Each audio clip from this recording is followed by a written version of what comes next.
스미스 선교사라는 분이 계셨습니다. 이분은 아프리카 우간다에서 사역을 하셨는데 도심이 아니라 농촌, 그 농촌 중에서도 아주 낙후된 그런 농촌, 정말 돌봐야 할 그런 영혼들이 많은 곳에서 사역을 하고 계셨습니다. 그러던 어느 날 이분에게 알 수 없는 아픔이 육신에 이제 문제가 생긴 거죠.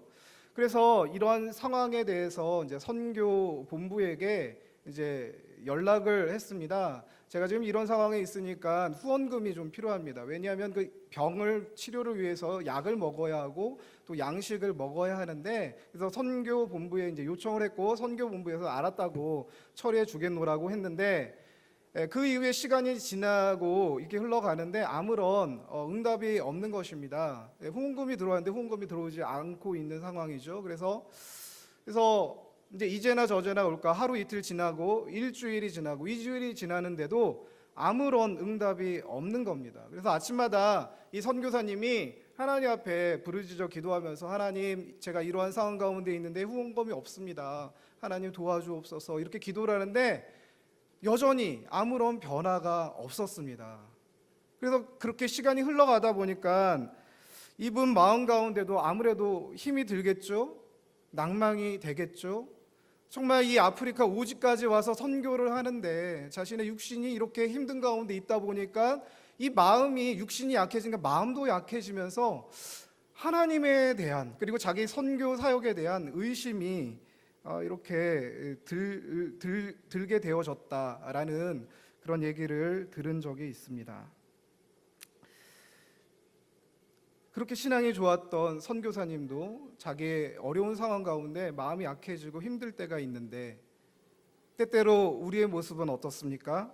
우리가 신앙생활을 하다가 보면 어렵고 힘든 문제를 만나게 될 때 이처럼 하나님 앞에 기도하고 간구하지만 아무런 반응이 없을 때를 경험을 하게 됩니다. 분명히 이 상황은 정말 힘든 상황이고, 자식의 문제 때문에, 또한 남편의 문제 때문에, 직장의 문제 때문에, 사업의 문제 때문에 하나님 앞에 열심히 기도를 하는데 하나님께서 아무런 응답을 하지 않으시는 거죠. 이러한 상황은 믿음이 연약한 자에게만 있는 것이 아니라 믿음이 강하더라도, 그리고 교회 신앙생활을 오래 했을지라도 때때로 우리 삶 가운데 일어나게 되어지는 그러한 현상이라는 거죠. 정말 하나님은 살아계시는가? 내가 이렇게 힘든데, 내가 이렇게 어려운데 하나님 과연 무엇을 하고 계시는 걸까? 때때로 우리는 이처럼 하나님의 일하심에 대해서 의심을 할 때가 있습니다. 자, 이런 상황 가운데 있을 때에 과연 우리는 어떻게 해야 할까요? 오늘 특별히 마가복음 8장 22절 26절 말씀을 통해서 주님의 일하심에 대해서 같이 살펴보기 원하는데요. 자, 이 말씀을 통해서 우리 하나님의 음성을 다시 한번 귀 기울여 듣는 시간이 되어지기를 원합니다. 자, 22절 말씀입니다. 자, 22절 말씀 우리 아까 읽었지만 다시 한번 읽어보겠습니다. 시작. 베세다의 이름에 사람들이 맹인 한 사람을 데리고 예수께 나와 손대시기를 구하거늘. 자, 오늘 본문에 보면 예수님께서 베세다에 이르렀다라고 기록을 하고 있습니다. 베세다라는 곳은 어디냐면, 갈릴리가 있으면, 갈릴리 호수가 있으면 그 갈릴리 호수의 북동부에 이제 위치한 지역입니다. 요단강 동편이고요. 그리고 이곳은 당시에 헤롯 빌립이 이제 통치하던 장소였습니다. 뿐만 아니라 이 베세다 하면 굉장히 유명한 장소인데, 왜 유명하냐면 예수님께서 오병이어 기적을 일으키셨던 곳이기 때문에 그렇습니다. 여러분 다 아시죠? 예, 보리떡 5덩이와 물고기 2마리로 남자만 5,000명을 먹이신 거예요. 예, 남자만 5,000명을 먹이셨다라는 얘기는 여자 그리고 어린아이, 이게 나이 드신 분들까지 다 포함하면 2만 명을 먹인 거죠. 그래서 베세다 하면은 예수님 그 베세다의 주변 그 지역에 살고 있는 사람들은 어떤 생각을 가질까요? 예수님 하면 놀라운 분으로, 능력을 행하시는 분으로 생각을 했겠죠. 그러한 베세다에 예수님이 오시니까 사람들이 어떤 반응을 보이냐면, 예수님 오셨다는 얘기를 듣고 맹인 한 사람을 데리고 예수님께 이렇게 데리고 옵니다. 그리고는 맹인이기 때문에 눈이 보이지 않기 때문에 그 맹인의 눈에 이제 손을 대어 주시기를 간구하죠. 왜 그렇습니까? 베세다에서 무슨 일이 있었기 때문이죠. 오병이어 때도 예수님께서 물고기 두 마리와 떡 5덩이에 축사하실 때 손을 대셨었을 때 기적이 일어났거든요. 때문에 이 맹인에게도 문제가 있는데, 눈에 보이지 않는데 그 눈이 이렇게 예수님의 손이 닿으면 낫지 않을까 싶어가지고 그 사람들이 예수님 앞에 데리고 나왔던 거죠. 자, 그러자 주님께서 어떤 반응을 보이시냐면요, 23절 말씀인데요. 자, 23절 말씀 같이 읽겠습니다. 자, 시작. 예수께서 맹인의 손을 붙잡아 주시고 마을 밖으로 데리고 나가사 눈에 침을 뱉으시며 그에게 안수하시고 무엇이 보이느냐 물으시니. 자, 예수님께서 이 사람을 어떻게 하시냐면 일단은 마을 밖으로 손을 잡고 데리고 나가십니다. 그리고는 그 눈에 어떻게 하시죠? 침을 뱉으시는 거예요. 그 다음에 안수 기도를 하십니다. 그리고는 뭐라고 말씀하시냐면 무엇이 보이느냐라고 말씀하세요. 여러분, 이 모습은요, 평소에 우리가 생각하는 그런 예수님의 모습과는 조금 다릅니다. 보통은 예수님께서 병자를 고치시거나 기적을 행하실 때에 수많은 무리가 지켜보는 앞에서 예수님은 기적을 행하셨던 거죠. 조금 전에 얘기했던 오병이어 기적도 어떻게 되어졌습니까? 예수님을 따르는 수많은 무리 앞에서 오병이어를 통해서 하나님의 영광을 드러냈던 거잖아요. 그걸 통해서 하나님이 어떤 분이신지를 증거했던 그런 예수님인데, 만약 예수님께서 이 맹인을 고치려고 한다라면 동일하게 수많은 무리 가운데 하시면은 하나님의 영광이 드러날 것이기 때문에, 하나님을 찬양하는 그런 일이 일어날 것이기 때문에 당연히 그렇게 하셔야 되는데, 근데 오늘 본문에서 예수님께서는 그렇게 하지 않으세요. 그냥 조용히 마을 밖으로 아무도 없는 한적한 곳으로 그 사람을 데리고 나가십니다. 뿐만 아니라 예수님께서 말씀만으로도 치유하실 수 있잖아요. 그런데 어떻게 하시죠? 침을 뱉어요. 그리고는 안수를 하십니다. 그리고는 뭐라고 말씀하시죠? 무엇이 보이느냐.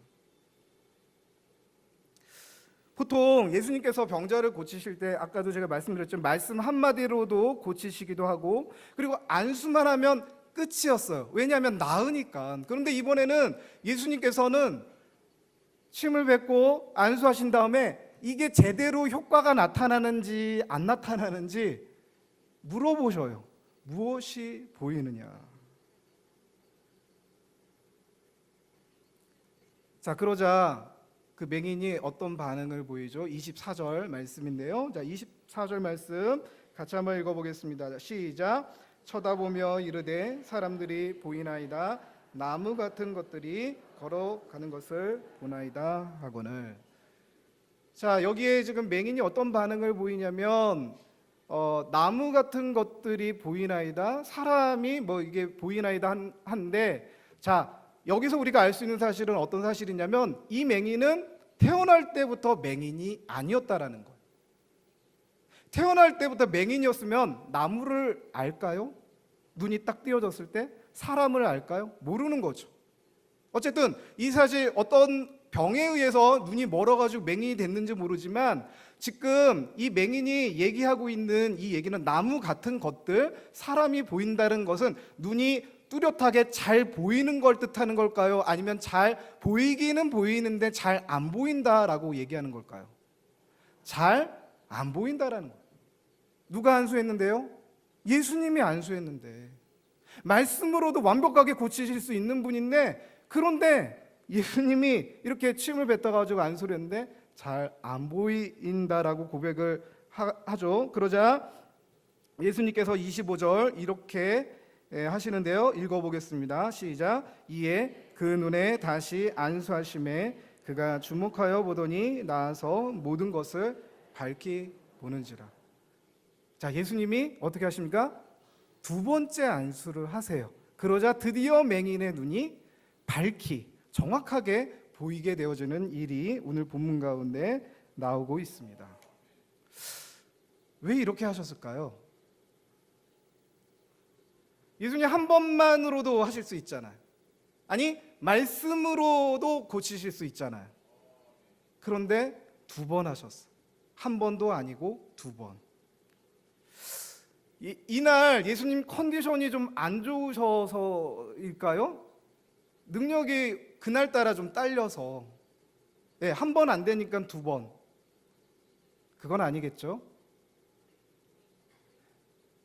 예수님께서 이날만 맹인을 고치신 것이 아니라 마태복음 9장에 보면 맹인 2사람이 나옵니다. 맹인 2사람이 나와서 예수님 하면서 나오자 예수님께서 이 2명의 맹인을 고쳐주실 때 어떻게 하시면 눈을 만져주시고요, 그 다음에 너희 믿음대로 되라 하자 바로 그 자리에서 눈이 번쩍 뜨여졌어.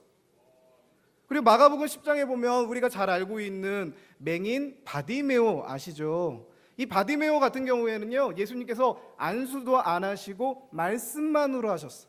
말씀만으로 뭐라고 말씀하셨냐면 내 믿음이 너를 구원하였도다 라고 말씀이 떨어지자마자 맹인이었던 바디메오가 눈이 번쩍 뜨여졌던 거죠.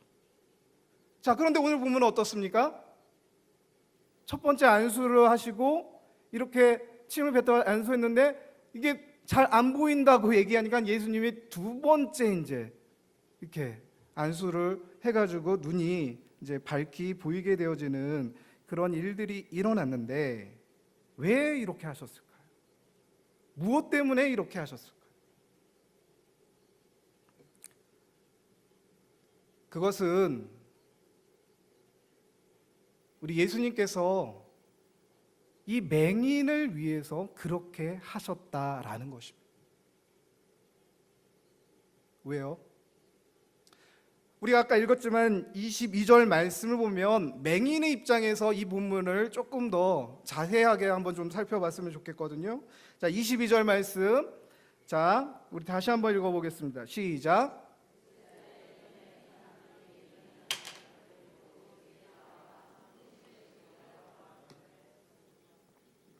벳세다의 이름에 사람들이 맹인 한 사람을 예수님 앞에 데리고 나온 거예요. 맹인의 입장에서 자기가 예수님 얘기를 벳세다에 예수님 오셨다는 얘기, 좀 나 좀 이렇게 고쳐주세요 나온 게 아니라 주변 사람들이 맹인을 보니까 너무 불쌍한 거예요. 근데 능력이 많으신 그 예수님 오셨다는 얘기를 듣고 어떻게 보면 이제 끌고 온 거죠. 예수님 앞으로. 자, 그러면 맹인의 입장에서는요, 어떤 거예요? 지금 마음이 불안한 거예요. 두려운 거예요. 지금 어떤 일이 벌어질지 모르는 상황인 거예요. 얘기는 들었지만 지금 본인의 입장에서는 이게 정말 예수님께서 나를 고쳐줄까 의심도 들고 두렵기도 하고 걱정도 되고 그런 복잡한 상황인 거죠. 자, 그러자 예수님께서 이 맹인을 위해서 어떻게 하시죠? 23절 다시 한번 읽어보겠습니다. 자, 시작. 예수께서 맹인의 손을 붙잡으시고 마을 밖으로 데리고 나가사. 여기까지만요. 왜 예수님께서 수많은 사람 앞에서 기적을 행하시지 않고 마을 밖으로 데리고 나가냐? 맹인 한 사람, 이 사람을 위해서 그렇게 하신 거. 두려워하고 무서워하고 막 어떻게 될지 모르는 그 복잡한 가운데 있는 이 사람을 위해서 예수님께서 마을 밖으로 데리고 나가서, 본문에는 기록되고 있지는 않지만 아마도 한적한 곳에서 데리고 나셔서 대화를 하셨겠죠. 언제부터 그렇게 되었었니? 뭐 이런 식으로 그 사람의 마음을 달래면서, 그러면서 예수님께서 어떻게 하시냐면 치유를 하시는데 침을 뱉어가지고 치유를 하시는 거예요. 근데 이 침을 뱉어서 이렇게 치유하는 이것이 오늘날에는 의학이 발달돼서 이런 치료를 하지 않지만 당시에는 민간요법으로, 하긴 우리 어렸을 때도 보면은 뭐 이렇게 막 가렵고 그럴 때 침을 바르면 이게 이렇게 가려움이 좀 가라앉고 그런 적이 있잖아요. 마찬가지로 당시에도 이 침이라는 것이 민간요법으로 사용되어졌다라고 합니다. 그래서 이 맹인의 입장에서는 치유가 필요한 상황인데 예수님께서 치유를 하실 때 어떻게 하냐면 맹인이 이해할 수 있는 방법으로 지금 치유를 하고 계신 거죠. 눈이 안 보이니까 그 눈에 침을 발라가지고 이제 치유를 하고 계시는 그런 장면인데, 근데 이 맹인을 치유할 때 침을 발라가지고 이렇게 한적한 곳에서 이 사람만 이렇게 하신 것이 아니라 마가복음 7장에도 보면요, 귀 먹고 말을 더듬는 사람이 나옵니다. 근데 그 사람을 예수님께서 고치실 때도 어떻게 하냐면요, 한적한 곳으로 데리고 나가셔서 그 다음에 침을 뱉어가지고 귀에 손을 넣고 혀에 이제 침을 발라가지고 그 다음에 이제 고치시는 그런 장면이 나오거든요. 마가복음 7장 33절 말씀인데요, 예수께서 그 사람을 따로 데리고 무리를 떠나사 손가락을 그의 양 귀에 넣고 침을 뱉어 그의 혀에 손을 대시며. 그렇죠. 그러니까 귀 먹고 말 더듬는 이 사람 고치실 때도 예수님께서 한적한 곳으로 데리고 나서 침을 뱉어가지고 이렇게 고치셨던 것처럼 동일하게 오늘 본문 가운데 나오는 이 맹인을 고칠 때도 그렇게 하시는 거죠. 그러니까 맹인의 입장에서는 내가 지금 치료를 받고 있구나를 이제 깨닫도록 하면서 예수님께서 치유를 하고 계시는 거예요. 그 다음에 예수님께서 안수를 하실 때 오늘 우리 본문에는 그냥 손에 이렇게 눈에 손을 대신 그 안수 정도로만 이렇게 나오지만 원문을 좀 살펴보면 예수님께서 두 손으로 그 눈을 이렇게 지그시 눌렀다라고 이렇게 나오고 있습니다. 이 얘기는 예수님께서 맹인의 이 상태를 너무나 잘 아시니까 간절한 마음으로, 사랑의 마음으로 그 맹인의 눈을 안수하셨던 거예요. 그 눈이 열리기를 바라면서, 그 눈이 밝히 보이기를 바라면서 그렇게 하셨던 거죠. 자, 그런데 여기서 우리가 정말로 궁금한 것은 이렇게 예수님께서 맹인을 위하시고 맹인의 입장에서 치유를 하시는데 한 번이면, 이렇게 사랑하는 마음으로 치유를 하시는데 한 번에 눈 뜨게 하면 더 놀랍지 않을까요? 그렇죠? 한 번에 하셨으면은 그 맹인의 입장에서도 그렇고 그 주변에 있는 만약 제자들이 있었더라면 그 제자들이 보고서도 그렇게 하나님께 영광을 돌릴 수 있는 상황인데 예수님께서는 그렇게 하지 않으셨어요. 두 번 하셨다라는 거죠. 왜 두 번 그렇게 안수하셨을까? 도대체 그 이유가 무엇일까요?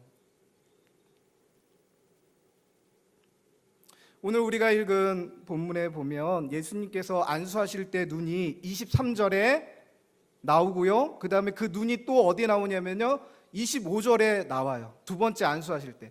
첫 번째 눈이라는 말이 우리말에는 23절에 나오고, 그 다음에 두 번째 안수하셨다라는 눈이 이제 25절에 나오는데, 우리 한글 성경에 보면 그냥 눈으로 나오지만 이거를 헬라어로 살펴보면 그 단어가 좀 틀려요. 23절 말씀에 나오는 이 눈은 옴마라는 헬라어를 쓰고 있고요, 그 다음에 25절 말씀에 보면 옵살모스라는 단어를 쓰고 있어요. 그러니까 우리 한글은 똑같은데 헬라어는 좀 다른 거예요. 이것은 이 같은 눈에 예수님께서 안수하지 않았다라는 거죠. 그렇다면 23절 말씀에 이 눈, 옴마라는 눈에 예수님께서 안수하셨을 때 이 눈은, 이 헬라어 옴마라는 단어는 어떤 뜻이냐면요, 눈꺼풀에 덮인 육신적인 눈이라고 사전에 보면 나와 있습니다. 근데 이 옴마라는 단어가 마태복음 9장 29절에도 동일하게 이 단어가 사용되어 있고요, 그 다음에 25절에 나오고 있는 이 옵살모스라는 단어는요, 사전을 찾아보니까 똑같이 육신적인 눈이라는 어떤 그런 뜻이 있어요. 그런데 만약 예수님께서 두 번째도 육신적인 눈에 안수를 하고자 했다라면 23절에 쓰였던 그 옴마라는 단어를 25절에도 두 번째 이렇게 반복해서 쓰셔야 되는데, 성경에는 그렇게 옴마라는 단어를 쓰고 있지 않고 옵살모스라는 단어를 쓰고 있는데, 이 옵살모스라는 단어의 사전을 찾아보면 육신적인 눈이라는 뜻뿐만 아니라 영적인 눈이라는 뜻도 있다라는 거죠. 자, 그래서 과연 그런가, 그 용례들을 이 단어가 쓰인 다른 성경 본문을 이 시간 우리 잠깐 좀 찾아봤으면 좋겠는데요, 사도행전 26장 16절 말씀입니다. 사도행전 26장 18절 말씀.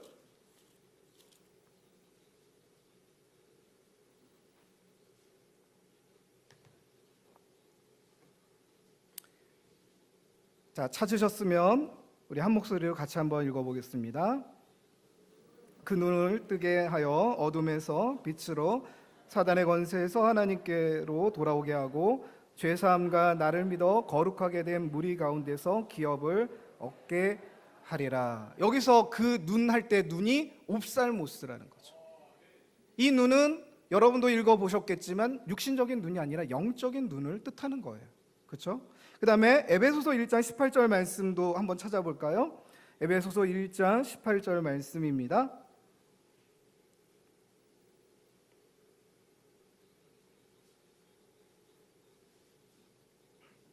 찾으셨으면 우리 한 목소리로 같이 한번 읽어보겠습니다. 시작. 너희 마음의 눈을 밝히사 그의 부르심의 소망이 무엇이며 성도 안에서 그 기업의 영광의 풍성이 무엇이뇨. 자, 여기 보면 마음의 눈이라고 얘기를 하고 있어요. 네, 영적인 눈이죠. 자, 그렇다면 이렇게 정리할 수가 있습니다. 예수님께서 첫 번째 베세다 그 맹인에게 안수하셨을 때 그 눈은요, 육신적인 눈이었던 거예요. 두 번째 안수하셨을 때 그 눈은요, 마음의 눈이었던 거죠. 그러니까 맹인의 입장에서 예수님을 믿는 믿음이 전혀 없는 이 상황에서 사람들이 이끌려서 나왔었을 때 예수님께서 막 예수님에 대한 의심, 두려움 막 이런 거 있을 때 예수님께서 이렇게 안수를 하셨었을 때 육신적인 눈이 살짝 뜨이면서 보이긴 보이는데 잘 안 보이는 거야. 그거는 정말 내가 눈이 띄어지네라는 그런 마음이 있는데 의심의 그런 마음이 남아있는 그런 상황 가운데 있는 거죠. 그런데 예수님께서 두 번째 25절에 안수를 하실 때에는 그 마음의 눈에 대해서 이렇게 안수를 하심으로 말미암아 온전하게 믿게 되어지는 일까지도 예수님께서 행하셨다라는 것입니다. 그래요. 예수님께서는 오늘 본문에 나오는 이 맹인을 위해서 전혀 믿음이 없는 자의 그런 마음 가운데서 그 육신의 연약함을 위해서 두 번을 통하여 그 영혼이 의심 가운데 있지만 그 가운데서도 눈이 밝히 보일 수 있도록 행하셨던 사실을 우리는 알게 되어줍니다. 그리고 나서 예수님께서는요, 이 맹인에게 뭐라고 말씀하시냐면 26절에 이렇게 말씀하는데요. 26절 말씀 같이 한번 읽어보겠습니다. 시작. 예수께서 그 사람을 집으로 보내시며 이르시되 마을에는 들어가지 말라 하시니라.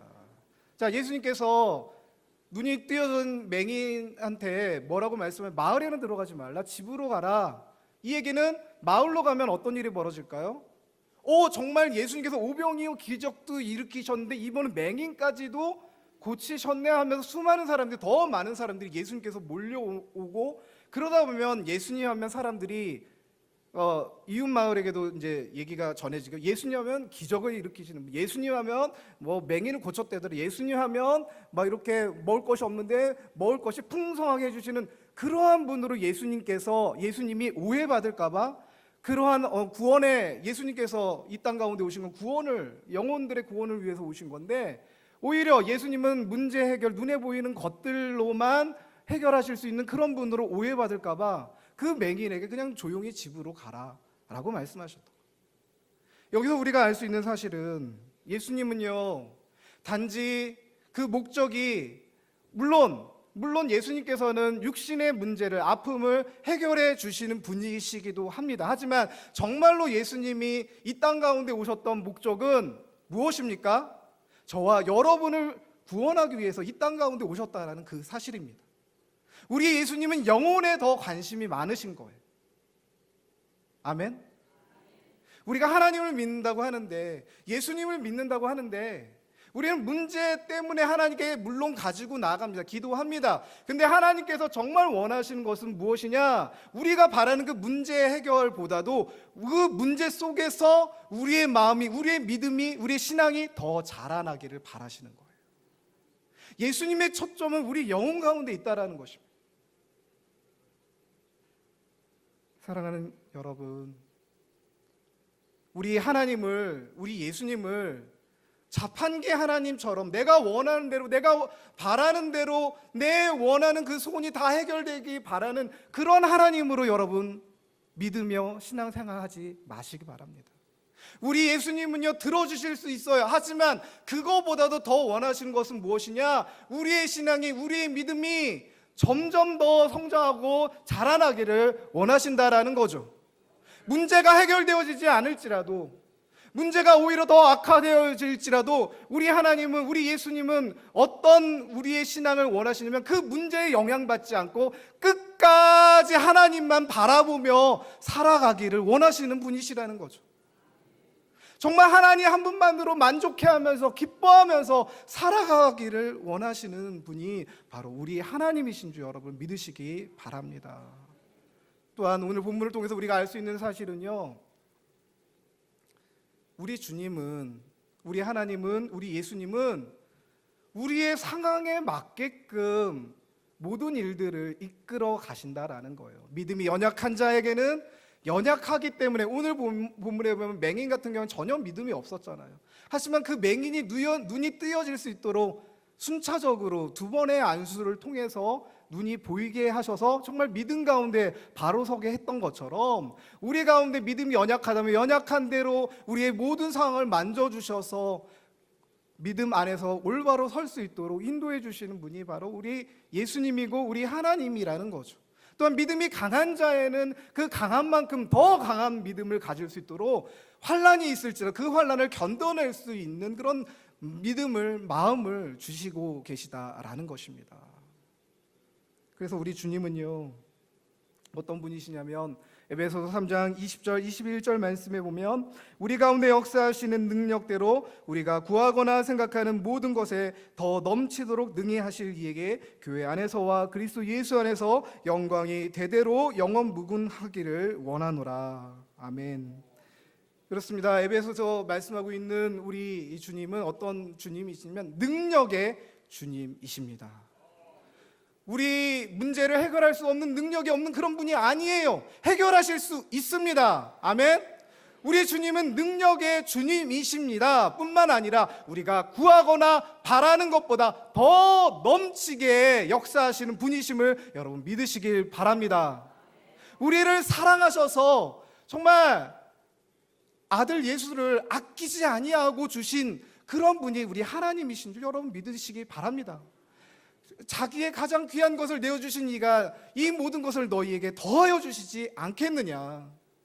그래요. 주님은, 우리 하나님은 어찌하든지 우리 삶 가운데 우리 삶이 하나님 중심으로 살아갈 수 있도록 하나님 안에서 올바른 믿음 가지고 승리하며 살기를 원하시는 분이 바로 우리 하나님 아버지라는 거예요.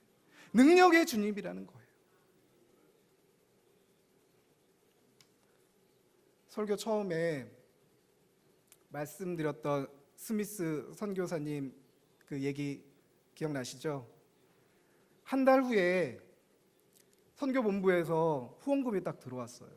그래가지고는 이제 양식을 사고 뭐 약도 구해가지고 먹고는 이제 치료가 돼가지고는 이제 다음에 이제 안식년이 돼가지고 고국으로 다시 돌아왔다고 합니다. 그래가지고는 이제 돌아오면 우리 선교사님들이 하는 게 뭐냐면 병원에 가서 이제 신체 검사하면서 그동안 이제 이렇게 몸 상태가 어떤지를 점검을 받는데, 그래서 이제 그 선교사님이 와가지고 의사 선생님이랑 이런저런 얘기를 하다가 자기가 이제 작년에 겪었던 그 병에 대해서 막 얘기를 하는 거예요. 막 그래서 너무 힘들었고 고생했고 뭐 이게 하나님 뭐 이렇게 기도했었는데 잘 안 됐다. 그래가지고 막 이런 넋두리식으로 막 얘기를 했는데, 의사 선생님 그 얘기를 딱 듣더니 선교사님 그때요 선교사님이 후원금이 바로 들어와가지고 음식을 만약 먹으셨다라면 큰일 날 뻔했습니다. 왜냐하면 당시에 선교사님이 걸리셨던 병이요, 그게 거의 굶듯이 이게 식이요법을 해야지만 낫는 병이었다라는 거죠. 그래요. 그래가지고 이 선교사님이 이 사실을 딱 알고 나니까 그 전까지만 해도 좀 찜찜했어요. 사실 왜 하나님이 그때 그렇게 이렇게 후원금 안 주셔서 그런 찜찜한 마음이 있었는데, 의사 선생님 얘기를 딱 듣고 그렇구나. 하나님은 나보다도 나를 더 잘 아시는구나. 그래서 회개하고 그래서 더 정말 열정적으로 헌신하기 위해서 다시 우간다로 돌아가서 열심히 사역을 했다고 합니다. 저도요 2년 동안 아무것도 안 한 목사 이제 안수 받고 한 2년이 지났는데 아무것도 안 하고 집에 그냥 2년 동안 가만히 있었어요. 이력서를 막 내고 사역지를 구했는데 안 구해지더라고요. 그런데 그 2년 동안 제가 어떤 걸 경험을 했냐면 복음이신 예수 그리스도가 얼마나 놀라운지를 경험을 했어요. 사실 그 이후로 제 사역의 방향이 완전히 달라졌던 것 같아요. 지금도 그 예수 그리스도를 증거하고 전하는 것이 얼마나 기쁘고 좋은지 모르겠어요. 그 전에는 그냥 예수 그리스도를 전했지만 그 2년이라는 기간 동안, 그 힘든 기간 동안 정말 아무것도 할 수 없었고 그냥 집에만 가만히 있었고 사모가 저를 위해서 열심히 일을 했지만 어쨌든 힘든 그 고난의 시기 동안에 복음이신 예수 그리스도를 정말 깨닫고 나니까 그 이후에 정말 사역의 모습이 달라질 수밖에 없었거든요. 이러한 모습이 아까 말씀드렸던 스미스 선교사님에게만 일어나는 것이 아니라 저에게만 일어나는 것이 아니라 오늘 이 자리에 이 예배를 드리고 이 말씀을 듣는 우리 성도 여러분에게도 일어나리라 믿습니다. 여러분 환난 가운데 계십니까? 고난 가운데 계십니까? 기도하지만 응답하지 않는다고 정말 답답해하며 억울해하며 불평하며 힘들어하십니까? 사람이 자기의 길을 계획할지라도 그 걸음을 인도하시는 이는 여호와 하나님이신 줄 믿으시길 바랍니다. 여러분, 하나님이 일하지 않으시는 것이 아닙니다. 여러분 고통 가운데 있지만 고난 가운데 있지만 여전히 하나님은 일하고 계심을 믿으시길 바랍니다. 그리고 하나님의 때와 하나님의 방법으로 더 놀랍게 우리의 삶을, 우리의 신앙을 회복시켜 주시리라 믿습니다. 이러한 주님을 날마다 의지하고 믿으며 한 걸음 한 걸음 걸어나가는 저와 여러분이 되시기를 주의 이름으로 축원합니다. 할렐루야. 살아계신 아버지 하나님, 은혜와 사랑을 감사합니다. 하나님의 은혜가 아니면 단 한